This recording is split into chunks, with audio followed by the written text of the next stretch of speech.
Assalamualaikum warahmatullahi wabarakatuh. Kita masuk di dalam diskusi mengenai simbol ekspresi budaya yang dalam sosiologi namanya icon. Orang Indonesia menyebut ikon, ya, ikonik. Ya. Jadi ini maksudnya adalah itu cara suatu kelompok sosial untuk membedakan dirinya kelompok itu dengan kelompok yang lain. Nah, caranya seperti apa? Ada dua kemungkinan. Ada yang kasat mata, namanya tangible. Ya, kasat mata itu contohnya ini Pak Sidit pakai blangkon, ya, bentuk blangkon, warnanya dan sekitarnya. Nah ini kan dari blangkon aja orang tahu, oh ini orang Jawa kan gitu. Jadi atau saya ingin menunjukkan bahwa saya orang Jawa, maka ini misalnya bentuk tutup rambut, bentuk mode rambut ini namanya poni lempar, misalkan ada poni lempar, ada mohawk, ada kalau di Jogja ada AMD Abri Mondase gitu kan, military look atau apa. Nah jadi atau highlight gitu. Jadi ini dia ingin bercerita celana kita, sepatu kita, pilihan warna itu kan sesuatu yang nampak mata. Ini akan membedakan ya suatu kelompok dengan kelompok yang lain. Nah nanti jenis-jenisnya ada misalnya itu istilahnya bahasa ya. Ada dari bentuk itu misalnya isyarat. Ya isyarat itu ya bayi lahir itu sebenarnya ingin menerangkan ke ibunya kalau dia pengen pipis gitu, dia nangis kan, wajahnya memerah dulu terus keluar tuh wah gitu kan. Nah dia simbolik dulu ya. Kemudian isyarat ya, isyarat misalnya orang apa ohoi gitu kan. Nah itu isyarat. Kemudian yang kedua ada bahasa lisan yang kita ucapkan ini. Kemudian yang ketiga bahasa tulis, oke ya. Nah kemudian dilihat dari segi bentuknya tadi ada bahasa isyarat ya. Misalnya begini, ada yang begini, ada yang begini, macam-macam lah itu kan. Nah yang seperti itu isyarat ya. Nah isyarat, kemudian yang kedua ada bahasa lisan, yang ketiga bahasa tulis. Nah itu juga ada model-model yang lain dilihat dari segi jenisnya. Yang pertama adalah bahasa baku.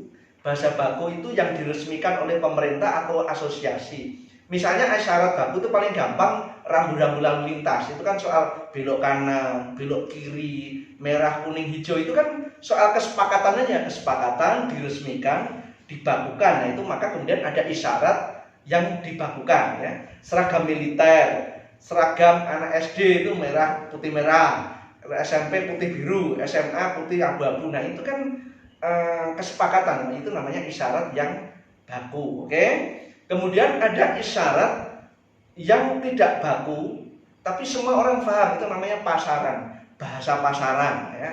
Misalnya kode apa dress code ya, warna merah untuk pesta gitu kan.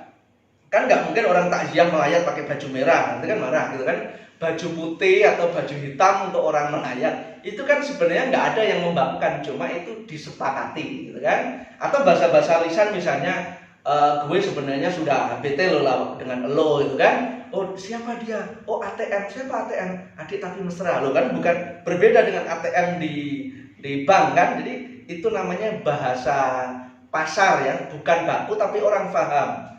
Kemudian yang ketiga itu namanya bahasa prokem, bahasa rahasia, bahasa yang hanya diketahui kelompok-kelompok khusus ya. Misalnya kelompok ya anak-anak remaja itu, anak-anak kos-kosan itu ada bahasa-bahasa rahasia supaya dia tidak kelihatan miskin. Kalau ketemu ibu warung ditanya, "Mas makannya apa?" Indosat. Nah, Indosat itu dikiranya keren apa? Padahal itu Indomie 1 misalnya kan. Mie tante. Apa ki mie tante? Oh ternyata mie tanpa telur gitu kan. Makannya apa? Minumnya apa? Jerman, jeruk manis. Jadi itu istilah-istilah yang hanya diketahui kelompok khusus. Ada pencopet gitu kan, waria. Kita di keluarga saya kira juga punya rahasia, bahasa rahasia yang hanya diketahui kelompok khusus. Ya kita semua pasti di rumah punya nama-nama kesayangan gitu kan. Ya ada yang nyebut si embul gitu kan, si krempeng, si cantik, si macam-macam lah. Nah jadi mungkin nenek kita atau kakek kita menyebut kita dengan nama-nama kesayangan, itu tetangga nggak ngerti, teman kita sekelas juga nggak ngerti gitu kan. Nah, ketika yang ngerti hanya sekelompok orang, itu namanya bahasa prokem, bahasa rahasia. Oke ya, itu dari jenisnya. Kemudian yang terakhir adalah cara. Ya.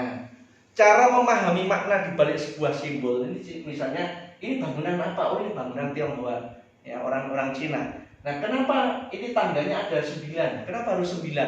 Nah, jadi memahami makna di balik sebuah simbol dalam komunikasi sosiologi namanya semiotika. Ada kata semion. Semion itu tanda. Jadi memahami makna di balik sebuah tanda. Jadi misalnya pilihan warna. Kenapa dia suka warna merah? Apa makna di balik merah?